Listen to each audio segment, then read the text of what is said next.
Good evening, everyone, and welcome to the Daily Wrap. Today was Thursday, the 10th of February, 2022. It was a pretty good day. In general, things went pretty smoothly. I had a good time. Similarly to yesterday, where we kind of pulled the playthrough out of the fire with Sifu, today we similarly did the same thing with Dying Light 2. Dying Light 2, I had played twice. By the end of the second stream, I was kind of meh about the game. Today, what did we do? Well, I listened to everyone's advice. So thank you to everyone who left comments on the video and everyone who contacted me since I'd been playing Dying Light 2 last and gave me advice and said, you need to get inhibitors. You absolutely need to do missions where you can earn inhibitors so you can level up your health and stamina a bit. Now you'll open up your skill tree so as you're gaining experience points, you can buy the good new upgrades and abilities. So that's exactly what I did. For about 2 hours today, I went to the bases you can only go to at night because the killer super zombies are gone. I raided one of those completely. I did 2 optional mini boss fights against super powered zombies, and then there was another one that I raided that wasn't inhibitors but actually was good loot. So I got new equipment, I leveled myself up, I got new abilities, okay? Heavy attack is really good. It breaks the guard of the humans, which is one of the major problems I had, is when they're blocking, you can't really do much. Now I can break their guard to hit them, which is excellent. And I got better parkour abilities, more stamina, the ability to recovery roll, and even a dash, where for a short period of time I get an extra speed boost. You could jump extra long and stuff. So this is all excellent, good stuff. Then I went back to the story for about an hour, and from what people are saying, if I just focus on the story the next stream, what'll happen is I will finish a major segment of the game, unlock new parts of the city, and be able to fast travel, which dramatically changes the game because you don't have to run from point A to point B anymore. So what I'm going to do next time when I play is do just that. Focus on the story, see how far we can get, and hopefully we can actually get to a whole major new part of the game. Okay? So Dying Light 2 went well today, but it's funny because someone asked me a question on the late stream tonight. They said, Phil, I answer this honestly. Are you having more fun right now with Sifu or Dying Light 2? And I'm being honest, way more with Sifu. Sifu is a unique game. Sifu, I've never really played a challenging kung fu game like this before. You know, really good responsive mechanics when it comes to the evades, the parries, the dodging. The visuals are very well done in Sifu. I feel like I'm playing something unique. Now, is it, you know, going to be on the shorter side? Yes, it's an indie game. It's not a full price game. But I like it. Even though it's very hard, I feel like it's rewarding. Dying Light 2, I've now played for 9 hours.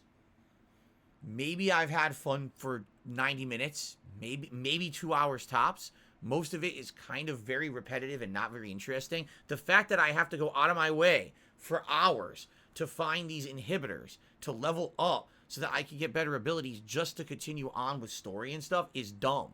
It's padding is what it is. It's not good game design. It wasn't in the first game.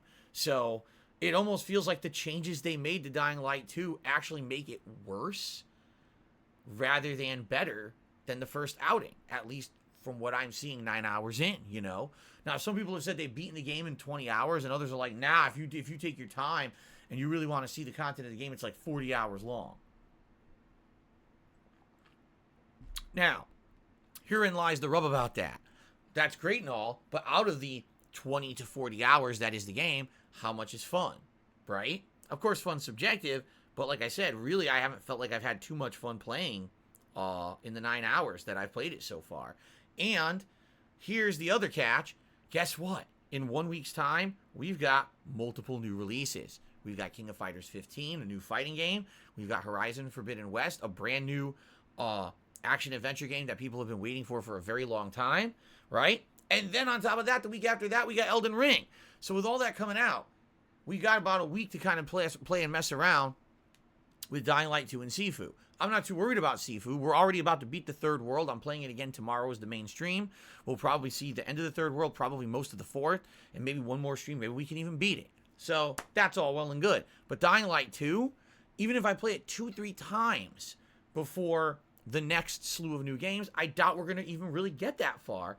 And I hate to say it, but this is the kind of game that if it came out at a time when there was nothing else going on, maybe I could give it a lot more attention. I'd be more interested. But I know there's other shit coming up on the horizon that I'm going to want to play more. I'll be honest. I get the feeling when King of Fighters and Horizon come out, I'm really not going to be digging Dying Light 2 anymore. And I know you guys probably aren't either. You're going to want to see the new stuff, right? So that's kind of the vibe I'm getting right now. I had a lot of, by the way, the stream was outstanding.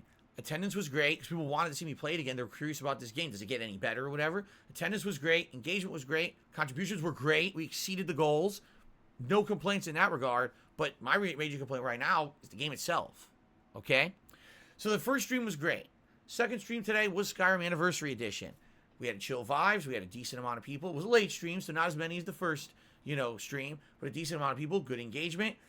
But once again, didn't even come close to hitting the tier 2 tips goal. So once again, a second Skyrim stream with no hat. And I just got this hat. As of now, I think I've only worn this hat twice. And then Skyrim became a night stream. And now it seems like because it got pushed to a night stream, we may not really see this hat anymore, which sucks. I like it. It's cuisine. It's silly. It's funny. It's over the top, right? That's why I got it. And I'm not blaming anyone, nor am I really complaining, because guess what? Like I said, overall today was great. Support today was very, very good. But it's just a little disappointing because Skyrim was consistently doing much better contributions-wise daytime when it was a daytime stream. And we were seeing this hat all the time. Of course, I only had this hat for 2. We were seeing hats in general all the time. So what I would say is this. If you're missing out on the Skyrim streams because now it went late nights, I apologize. You guys who were here during the daytime were supporting the streams in droves. I have no complaints. The streams were great. And I'm not really complaining about tonight's stream either. We had a great time. Engagement was good. Conversation was fun. We made good progress in the game. We got a new dragon mask, and I got a new follower. I didn't even know there's a Creation Club follower in the game. I won't spoil for those who weren't here live. Check out the videos. I got a new follower who doesn't act like a follower, so now I have an even bigger posse of people going around with me. It's crazy. But, it is a little disheartening that I have new stuff, and it's not really being implemented, all right? We'll see what happens. We got another Skyrim stream coming up, all right? So, I would say, stream quality-wise today, 2 thumbs up. Outstanding support on the first stream. Still pretty good support on the second stream. But I'm more worried about Dying Light 2 as a game holding interest long-term when there's other new games right around the horizon. Just being honest. Now, also, the poll went live this morning for the kind of cuisine that I'm going to be eating during Feasting with the King on Saturday's Game Pass Marathon event. If you didn't see the poll yet, it's live right here on DSPGaming over on the community page, the main channel page community tab. It's 3 options, which are Vietnamese food, Mexican food, and Thai food, right? Please vote. Whatever wins the vote, we're going to sit down and we're going to order on Saturday morning together some kind of food, and get it delivered and have a live Feasting with the King during that stream. Should be fun, okay? All right, and by the way, remember, you can still vote on the games that can be played during that marathon event as well. Same exact place, okay? Now, tomorrow's streams, Sifu on the main stream. Admittedly, I'm hyped for Sifu. After the second stream, I actually started learning the game mechanics well. I got hyped. I did really good. I actually almost beat the entire 3rd stage in one go, and I'm very excited for more Sifu tomorrow to see we can beat the 3rd stage, go on to the 4th. I'm pumped. I'm having a great time. So I hope you guys will join me for Sifu on the first stream. And of course, Friday night is Friday Night Fights, my weekly throwback late night Street Fighter session. And that should be exciting too. So I hope you'll join me for that. By the way, I should say this now. Next week, double new release week. Thursday, it's King of Fighters 15. Friday, it's Horizon Forbidden West. What I'm thinking of doing for those days is the entirety of those days playing the new releases. Like all day Thursday, play King of Fighters. All day Friday, play Horizon. And then for that weekend, the day streams will be the games, and the night streams will be like Street Fighter to make up for the fact that I didn't do it on Friday night. And then maybe like Skyrim on Sunday night or something like that. So that's kind of what I'm thinking. Since they are major new release games, and I do want to get a good amount of gameplay in, but since there's 2 back-to-back, I think maybe I'll do entire days of those. So that may display Street Fighter for that week. And of course, some people have been asking, Phil, now that King of Fighters is coming out, are you going to keep playing Street Fighter? Probably for the first week, yes. But after that, I don't know. We'll see. Okay? All right, guys. Thanks a lot. Please have a good night. I hope to see you tomorrow for Sifu and Friday Night Fights. Peace out. See you then.